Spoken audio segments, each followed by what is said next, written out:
Hello दोस्तों, कैसे हो आप लोग। आई होप कि सब लोग बहुत अच्छे होंगे और सबकी पढ़ाई बहुत अच्छे चल रही होगी। जैसा कि आप लोग देख रहे हैं, आज हम उत्तराखंड पीसीएस का जो मुख्य परीक्षा का जो 2016 में एग्जाम हुआ था उसका मुख्य परीक्षा का कट ऑफ और फाइनल कट ऑफ से रिलेटेड बात करने के लिए आया हूँ, ताकि जो लोग अभी मेंस दे रहे हैं अगस्त में, जिनका मेंस होना है, और वैसे लोग जो उत्तराखंड पीसीएस की तैयारी करने का सोच रहे हैं उनके लिए भी काफ़ी बेनिफिशियल होगा। क्योंकि उनको जानना बहुत ज़रूरी होता है कि हमें कितना मार्क्स लाना होता है और कितना मेहनत करना होता है।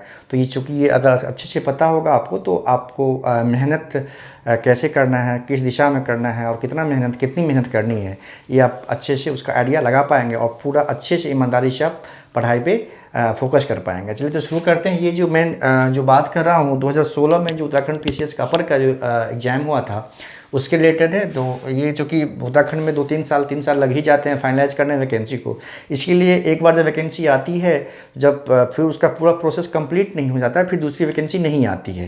तो आपने देखा होगा कि इसको 3 साल 3.5 साल लग गया था इसको कंप्लीट होने में। उसके बाद फिर नई वैकेंसी अभी आई है, 2021 में आई है। तो ये थोड़ा सा, क्योंकि जो जबकि वैकेंसी हर साल आनी चाहिए, जैसे यूपी पीसीएस है या बीपीएससी है या राजस्थान है, कहीं की भी एग्जाम, कहीं का भी एग्जाम होता है पीसीएस का अपर का खास के, तो वैकेंसी हर साल आती है। अगर मान लीजिए एक का पिछले साल का प्रोसेस चल रहा है, अगर तब तक क्या होता है कि नई साल की वैकेंसी आ जाती है, फिर से उसका वो पिछले वाले का मेंस इंटरव्यू चलता रहता है और इस वक्त पीटी भी ले लिया जाता है। लेकिन उत्तराखंड में ऐसा नहीं है, ये गलत है। क्योंकि एक बार जब प्रोसेस कंप्लीट हो जाता है तो फिर उसके बाद वैकेंसी आती है। या तो प्रोसेस को आप विद इन ईयर फिनिश कीजिए। अगर आप विद इन ईयर फिनिश नहीं कर पाते हैं तो आपको ये करना ये चाहिए, आयोग को करनी ये चाहिए, आयोग को, जो आप हर साल वैकेंसी लाइए। पिछला प्रोसेस वो चलता रहेगा, फिर जो ही नया साल न्यू ईयर आ जाता है तो एक टाइम टेबल होता है। जैसे आप जुलाई में एग्जाम, जुलाई में या अगस्त में आप प्रीलिम्स लेते हैं, तो फरवरी मार्च में हर साल वैकेंसी आप ले आइए। पिछला प्रोसेस चलता रहेगा, इस साल का भी अपना स्टार्ट हो जाएगा। तो उससे क्या होगा, छात्रों को ना लगातार एग्जाम होने से कंटिन्यूटी बनी रहती है, तो उनका पढ़ाई करने में मन लगता है। उसमें क्या होता है, सिलेक्शन होने की संभावना बहुत प्रबल होती है। क्यों, आप मान लीजिए एक बार जिसने पीटी दिया और पीटी अगर वो असफल हो गया तो फिर 3-4 साल के बाद वैकेंसी आएगा, फिर पीटी होगा, तो तब तक तो आदमी एकदम लिंक से टूट जाता है ना। तो तब तक आदमी थोड़ी ना पढ़ पाता है। एग्जाम कंटिन्यूटी में होता रहता है तो पढ़ाई में मन लगता है। आदमी को लगता है कि स्टूडेंट को लगता है कि एग्जाम है, फिर उसी हिसाब से वो प्रिपरेशन करता है। यहाँ पे ऐसा नहीं है, ये बहुत बड़ी समस्या है। इसलिए जो नई नई वैकेंसी, हाँ, लोग कह रहे हैं कि अभी ये भी मुझे बताना है, कुछ लोग कह रहे हैं कि नई वैकेंसी जल्दी 6 महीने में, 4 महीने में, 5 महीने में आ जाएगी। तो ये मान के चलिए आप, जब तक ये पिछला प्रोसेस कंप्लीट नहीं होगा, मेंस होना है अगस्त में प्रस्तावित है, हो सकता है कि तिथि उसकी बढ़े, संभावना है। लेकिन आप जो जो लोग परीक्षा सफल हुए हैं वो लोग यही मान के चलें कि अगस्त में मुख्य परीक्षा आयोग ले रही है। वो ये दिमाग में न लाएं कि एक्सटेंड होगा उसका डेट। तो मान लीजिए मेंस अगर हो जाता है अगस्त में, उसके बाद समझिए 6 से 8 महीने मेंस का कॉपी का एवोल्यूशन होगा। तो 2023 लास्ट तक यही वैकेंसी क्लियर होगी, या 2000 अगस्त 23 में, अगस्त या सितंबर, तो उसके बाद ही वैकेंसी आएगी। तो ये मान के चलें कि 2023 लास्ट में ये वैकेंसी आ सकती है। उससे पहले तो आने की संभावना नहीं, मतलब नहीं के बराबर है। तो जिन लोगों को फोकस करना है उत्तराखंड पीसीएस पे, सिर्फ उस पर फोकस करना है, वो लोग अभी से उसका प्लान कर लें कि अच्छे से उसका तैयारी करें। और पहले ना मुख्य परीक्षा की तैयारी की जाती है। अभी जैसे कि मान लीजिए वैकेंसी आनी है, लास्ट 23 में आएगी, 23 के अक्टूबर नवंबर में वैकेंसी अगर आनी है, तो अभी अच्छा खासा टाइम है। जो लोग सिर्फ अपर पीसीएस पे फोकस करना है, मैं उनकी बात कर रहा हूँ, तो वो लोग अभी मेंस का सिलेबस के अकॉर्डिंग, टॉपिक के अकॉर्डिंग मेंस की तैयारी करें। उसको एक एक चीज़ पढ़ें, उसको तैयार करें, नोट्स बनाएं। और फिर क्या होगा, उसमें आपका 50% प्रिपरेशन पीटी का ना ऑटोमेटिक हो जाएगा। अब फिर जब फॉर्म आ जाएगा, जब 2-3-4 महीने बचेंगे प्रारंभिक परीक्षा के, तो फिर आप मेंस को ब्रेक करके, उस समय मेंस को ब्रेक करके और फिर आप पीटी की तैयारी में करेंगे, तो आप पाएंगे कि आपकी जो 50-60% प्रिपरेशन है, वो जो जितना भी कंसेप्चुअल बुक है जो आप पढ़ेंगे ना, वो बहुत काम देगा पीटी में। और उसका 3-4 महीने में आप पीटी निकाल लेंगे आराम से। जो ही पीटी होगा तो जब आप फिर मेंस की तैयारी करेंगे तो आपका 70% एरिया पहले कवर कर चुके होंगे, तो फिर आपका मेंस निकलना आसान हो जाएगा। बहुत आसानी से मेंस निकाल पाएंगे। अगर आप पीटी दे के आप फिर मेंस की तैयारी की शुरुआत करेंगे ना, तो यकीन मानिए मेंस आपका हो नहीं पाएगा। ऐसे नहीं होता है। तो मुख्य परीक्षा की तैयारी पहले की जाती है अच्छे से, जो सिलेबस के अकॉर्डिंग बुक, कुछ बेसिक बुक्स पढ़ने होते हैं, उससे मुख्य परीक्षा की तैयारी होती है। आप नोट्स बनाइए या कहीं का मटेरियल आप फॉलो कर सकते हैं। तो मुख्य परीक्षा की तैयारी जब हो जाती है तो उसके बाद आपको ना पीटी की तैयारी करनी चाहिए, क्योंकि आपका 60-70% जो मेंस का आपका तैयारी करेंगे तो ऑटोमेटिकली उसमें पीटी की तैयारी आपकी हो जाएगी। फिर आपके लिए पीटी निकालना भी आसान हो जाएगा। और जब आप पीटी देंगे उसके बाद जो भी 4 महीने 5 महीने टाइम मिलेगा, तो पहले से ही चूँकि आपका सारा मटेरियल तैयार है, आपने अच्छा खासा मतलब तैयार कर रखा है, आपने आपका हैंड रिटेन नोट्स है, आपने सब कुछ पढ़ रखा है, तो ये मान के चलिए आपको उस समय जो 5-6 महीने में है ना, वो आपका कहीं टेस्ट सीरीज ज्वाइन के या जो क्वेश्चन पैटर्न जो उस हिसाब से आंसर राइटिंग करके वो काम करना, आपका तैयारी पहले ही हो चुका होना चाहिए। उस बीच में मुख्य परीक्षा की तैयारी संभव ही नहीं है। तो ऐसे तैयारी करेंगे तब आप देखेंगे कि जो एक ही अटेम्प्ट में, पहला अटेम्प्ट में आप सफल हो जाएंगे, और न ही सफल होंगे बल्कि आपका क्या होगा, रैंक भी अच्छा आएगा। तो चलिए ठीक है, फिलहाल बात करते हैं जो ये 2016 के कट ऑफ की रिगार्डिंग हम बात कर रहे हैं, ये दोनों का कट ऑफ है, यूकेपीसीएस मेंस और फाइनल कट ऑफ जो है का बात कर रहे हैं। देखिए उस बार क्या हुआ था कि 138 पोस्ट आई थी, है ना, टोटल पोस्ट 138 आई थी। इस बार देखिए 2021 का जो है उसमें 318 पोस्ट हैं, उसमें से 5 पोस्ट माइनस कर दिया गया है, तो टोटल अभी 313 पद हैं इस बार 2021 वाले में। तो पदों की संख्या पिछली बार की तुलना में काफ़ी अधिक है इस बार, ठीक है। अब देखिए उस बार जो मुख्य परीक्षा, जैसे कि पता है आपको कि उसमें जो हिंदी यानी लैंग्वेज एंड एसे का जो पेपर है वो 300 मार्क्स का होता है। उसके बाद जो और 6 पेपर होते हैं जीएस के, वो 200 मार्क्स के ईच होते हैं, यानी 1200 प्लस 300 टोटल 1500 मार्क्स का मुख्य परीक्षा होता है। टोटल 1500 मार्क्स का मुख्य परीक्षा होता है। तो उस बार जो इंटरव्यू कॉल के लिए जो कट ऑफ गया था, जो लोग मेंस क्वालिफाई किए थे और जिनको इंटरव्यू कॉल किया गया था, उनका उसका जो मिनिमम कट ऑफ था वो अनरिजर्व कैटेगरी के लिए था 792, है ना। अनरिजर्व कैटेगरी के लिए था 792। अनरिजर्व फीमेल यानी उत्तराखंड महिला के लिए जो डिवीजन है उसका कट ऑफ था 757। फिर ओबीसी का कट ऑफ 721। फिर ओबीसी फीमेल जो उत्तराखंड के जो महिला है फीमेल ओबीसी फीमेल वो 721। SC 637। SC female 638। ST 699 and ST female 605 यानी 605 कट ऑफ था। बस ये इस नंबर पे आउट ऑफ 1500 में से जो इतना मार्क्स जिन्हें आया था वो इंटरव्यू देने के लिए एलिजिबल हुए थे, बस उनका सिलेक्शन ही हो गया था। अब देखिए सिलेक्शन होने के लिए कितना ज़्यादा मार्क्स चाहिए आपको। अगर आप सिर्फ कट ऑफ पे पास करेंगे ना तो आपका सिलेक्शन होना बहुत मुश्किल है। अब जैसा कि पता है आपको कि 200 का इंटरव्यू होता है, 200 मार्क्स का जो है वो आपका इंटरव्यू होता है, ठीक है। तो उसमें देखिए जो फिर अनरिजर्व कैटेगरी का जो एसडीएम का कट ऑफ गया था, एसडीएम का कट ऑफ गया था वो 1032। आप समझिए कितना गैप है, कट ऑफ 792 है ना, और एसडीएम का कट ऑफ 1032, ठीक है। एसडीएम का उस बार 5 सीट था, इस बार संभवतः 10 सीट है। तो 5 सीट था उसमें से 3 जनरल का था, अब बाकी ओबीसी 1 एससी 1, ठीक है। तो 1032 कट ऑफ गया था एसडीएम के पोस्ट के लिए। आप देखिए अगर आप इसमें 900 के आसपास में मार्क्स लाएंगे ना, मेंस में 900 के आसपास मार्क्स आपका रहेगा तभी आपको एसडीएम मिलने की संभावना है।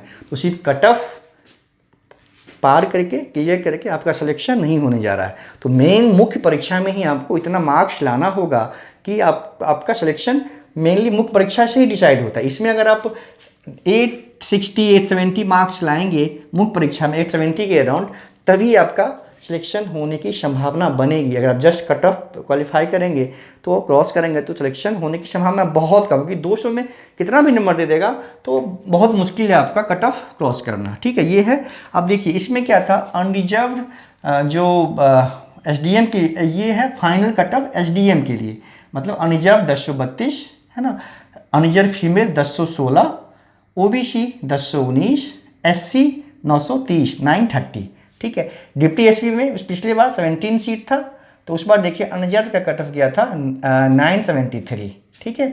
Unreserved female 931, OBC 913, OBC female 932, SC 849, SC female 923, ST 853 और एसटी फीमेल 771। तो ये कट ऑफ था डिप्टी एसपी, जिसको हम लोग पुलिस उपाधीक्षक बोलते हैं या डिप्टी सुपरिटेंडेंट ऑफ पुलिस बोलते हैं जिसको, उसका कट ऑफ था ये जो मैंने अभी बताया, ठीक है। उसके बाद देखिए सहायक आयुक्त जो है असिस्टेंट कमिश्नर, ये वित्त विभाग की पोस्ट होती है। इसमें 32 सीटें थी टोटल, तो इसमें अनरिजर्व का कट ऑफ गया था 1014, SC 843, ST 881। मतलब इसका मतलब इसमें अनरिजर्व फीमेल, ओबीसी फीमेल के लिए कोई सीट नहीं थी, इसीलिए अनरिजर्व SC ST के लिए ये कट ऑफ गया था। उसी तरह जो फिनांस ऑफिसर होता है, वित्त अधिकारी बोलते हैं, ये भी फिनांस डिपार्टमेंट का सीट है, ये वैकेंसी होती है। 10 सीट थी, उसमें अनरिजर्व का कट ऑफ गया था 987, UR female 959, OBC 922, SC 841, ST 777, मतलब 777 गया था।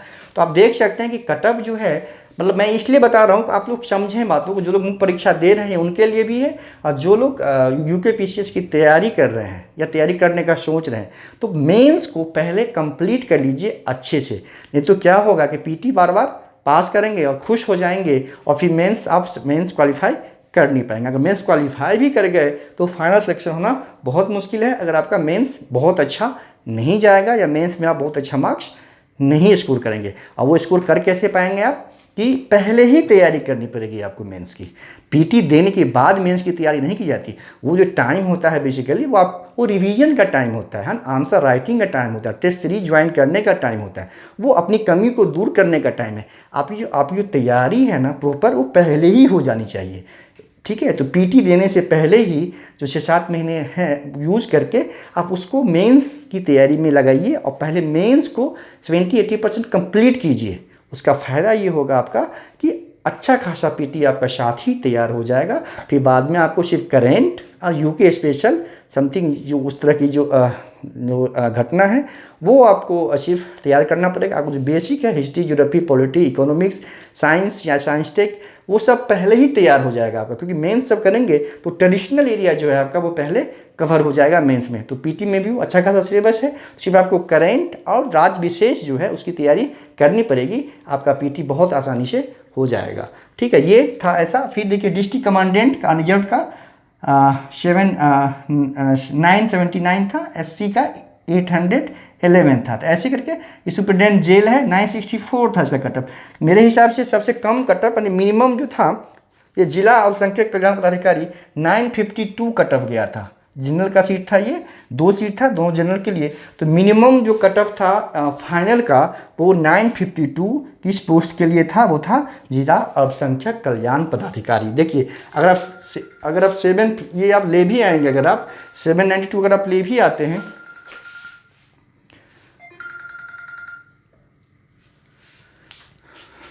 अगर आप 752 ले भी आते हैं 792, तो देखिए कितना, इसमें भी कितना मार्जिन है आपका, है ना। इसमें भी आपका 150 के अराउंड है। तो 200 में से 150 मार्क्स बहुत मुश्किल है, रेयर 1-2 को आता है, ठीक है, नहीं आता है। तो आपको इस पे भी अगर इस कटअप पे अगर क्वालिफाई करेंगे आप, तो ये भी जो है ना आपका ये पोस्ट मिनिमम जो कटअप गया है उस तरह का पोस्ट पाने में भी आपको मुश्किल होगी। आपको 850 860 प्लस नंबर चाहिए ही चाहिए सिलेक्शन के लिए। अगर आपको SDM बनना है तब तो आपको 900 के आसपास मार्क्स चाहिए मेंस में, तभी आप SDM बन सकते हैं। और उसके लिए क्या है कि आपका सभी पेपर में अच्छे मार्क्स आने चाहिए। हिंदी लिटरेचर है या हिस्ट्री का पेपर है, ज्योग्राफी का पेपर है या इकोनॉमिक्स का है या पॉलिटी का है या साइंस टेक या एथिक्स का, जिसका भी पेपर है सभी में आपको 60% के आसपास मार्क्स चाहिए, तभी आपका सिलेक्शन होना संभव होगा। जो पेपर आपका स्ट्रांग है उसको तो बहुत स्ट्रांग कीजिए, और जो आपका अच्छा नहीं है उसको इग्नोर नहीं करना है। जो ही इग्नोर करेंगे आपका रिजल्ट इग्नोर हो जाएगा, है ना। तो सभी पेपर को बैलेंस करके चलना है, सभी पेपर में अच्छा मार्क्स लाएंगे तभी आपका सिलेक्शन संभव हो पाएगा, है ना। तो इसी के सिलसिले में हम ये बात करना था। सहायक नगर आयुक्त भी बहुत अच्छा पोस्ट होता है, उसका कट ऑफ था फाइनल 964 अनरिजर्व का, है ना। ये इसको हम लोग EU एग्जीक्यूटिव शासी अधिकारी बोलते हैं इसकी पोस्ट। ये समझिए ना कि 952 मिनिमम कट ऑफ था फाइनल का, ठीक है। तो आपको देखिए आप कितनी मेहनत करनी है और कैसे मेहनत करनी है। एक और चीज़, जो उस बाद जो टॉपर को मार्क्स था, जो टॉपर था उसका मार्क्स था 1034। देखिए SDM का cut off 1032, SDM cut off 1032 था, और टॉपर के जो मार्क्स थे वो था 1034। तो समझिए कि सिर्फ 2 मार्क्स अधिक था कट ऑफ से टॉपर को, क्योंकि 2 ही SDM का सीट था जनरल में और एक था OBC जनरल फीमेल के लिए। तो इसमें 2 था, तो एक था 1032 1034 था टॉपर को, सेकेंड टॉपर को था 1032। ये दोनों एसडीएम बने थे। एक वुमेन कैटेगरी में, महिला कैटेगरी में जनरल में एक सीट था एसडीएम का, तो ये जो है आपका 1016 टॉपर मतलब सिलेक्शन हुआ था वो एसडीएम बनी थी। बाकी ओबीसी और एससी में एक एक सीट था एसडीएम के लिए। अगर आपको एसडीएम बनना है तो भैया देख लीजिए कि कितना मार्क्स चाहिए और कितनी मेहनत करनी है आपको, है ना। तो अभी से मुख्य परीक्षा जो सिलेक्शन आपको मेंस एग्जाम का मार्क्स ही दिलाएगा, आपको रैंक मेंस एग्जाम का मार्क्स ही दिलाएगा। अगर आप इसमें बहुत अच्छा स्कोर कर ले जाएंगे तो सिलेक्शन तो आपका मेंस में ही हो जाएगा, ठीक है। इतना के आसपास अगर मार्क्स आ गया आपका, 900 के आसपास आ गया आपका मार्क्स, तो सिलेक्शन तो आपको मेंस के नंबर पे ही आएगा, हो जाएगा। 910-15 ले आएंगे तो फिर वो क्या होगा कि आपका एसडीएम बनने की संभावना जो है बहुत अधिक होगी। अगर आपको 120 25-30 नंबर आ गया इंटरव्यू में तो बहुत आसानी से आप एसडीएम बन जाएंगे, फिर आपका सपना जो है वो साकार हो जाएगा, ठीक है। तो देखिए अच्छे से पढ़ाई कीजिए, जम के पढ़ाई कीजिए और बहुत मेहनत करनी पड़ेगी। सिलेबस बहुत लेंदी है, आपको पता है कि 6 पेपर जीएस का होता है, एक Hindi literature sorry Hindi language का है, फिर उसमें एस्से है, फिर उसमें कुछ इंग्लिश भी है। तो उसमें भी आप अच्छा शुरू कर सकते हैं क्योंकि उसका भी योगदान है मेरिट लिस्ट में, वो ऐड होता है। तो सारे पेपर को अच्छे से सिलेबस के अकॉर्डिंगली जब तक आप करेंगे नहीं तब तक सिलेक्शन होना बहुत मुश्किल है। तो जो लोग सिर्फ अगर यूपीपीसीएस पे फोकस करना है अगले वाले पे, नेक्स्ट वैकेंसी पे, तो 2023 के लास्ट तक आएगी ये वैकेंसी, तो आप लोग अभी से उस पर लग जाएं और अभी मुख्य परीक्षा की तैयारी करें। अगर आप लोग चाहेंगे, अगर आप लोग बोलेंगे तो हर पेपर का जो जितने भी पेपर हैं 7 पेपर, एक पेपर हिंदी वाला और बाकी 6 पेपर जीएस का, तो हर पेपर का मैं सिलेबस साथ में क्वेश्चन पैटर्न, कैसे क्वेश्चन पूछता है और उसको कहाँ से पढ़ना है, कैसे पढ़ना है, वो हर पेपर का भी बारी बारी से मैं बता दूंगा। इसके लिए आप लोग अगर कमेंट कर देंगे, अगर किसी को चाहिए उसका सूचना अच्छे से प्रॉपर स्ट्रेटजी चाहिए उसका और किस बुक मटेरियल चाहिए, कहाँ से पढ़ना है, कैसे पढ़ना है, तो हम हर एक पेपर का एक एक वीडियो ला के हर एक पेपर को डिस्क्राइब कर देंगे। उसके लिए आपको करना क्या होगा, कमेंट बॉक्स में जाके कमेंट करना होगा। अगर आप बोलेंगे, अगर कुछ भी स्टूडेंट अगर कमेंट करेगा और बोलेगा तो मैं ज़रूर आके उसको बनाऊंगा, आप लोगों को बताऊंगा। धन्यवाद।